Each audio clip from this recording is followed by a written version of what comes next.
So here on the bench is a Data East MPU, and so upon startup, our board is dragging down the 5 volts to about 2.3 volts there, and this is what our LEDs are doing. So I'm gonna get this onto the bench and figure out what's going on. So I've got this thing on my bench, and I immediately went to the input filter capacitor, and it was hot to the touch, and as you can see here, it has completely puked out onto the board, which is just typical with these Data East, just like the power supply, you know, for a completely different customer prior to this. These capacitors, I'm not sure if it was during the whole issue with capacitors as to why these happen, or if it's just a Data East board thing, or it has to be. Let's see, are these both IC? I'd imagine it's something to do with Illinois capacitor, because these are the ones that they used on there. But there we are, that's the culprit.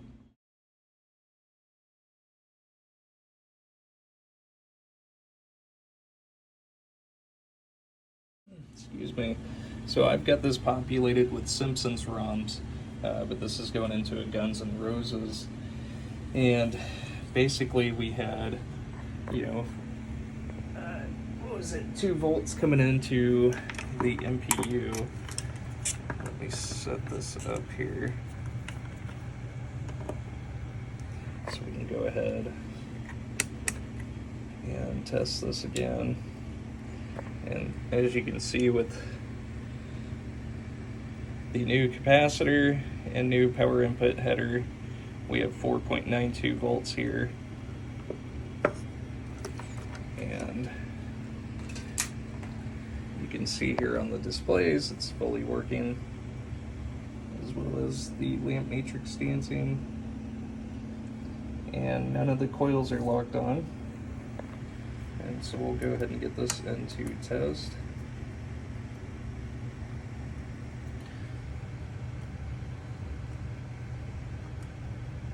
And we don't have a soundboard attached here, so there's no sounds coming out of the game. And with the Simpsons ROMs, this display test actually tests all of the outputs here from the MPU, which the DMD does not use. So you can see that the displays are fully working.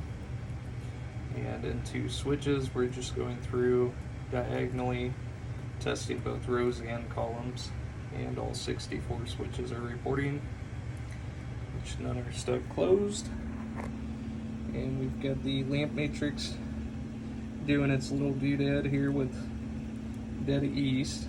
We can test all the rows. And that ghosting effect that you see is just from the camera itself. And then going through single lamps, which obviously are all working. And next test is going to be flashers. You can see those are working correctly. And testing the solenoids, so testing both A side and B side here, which that one does not have a B side.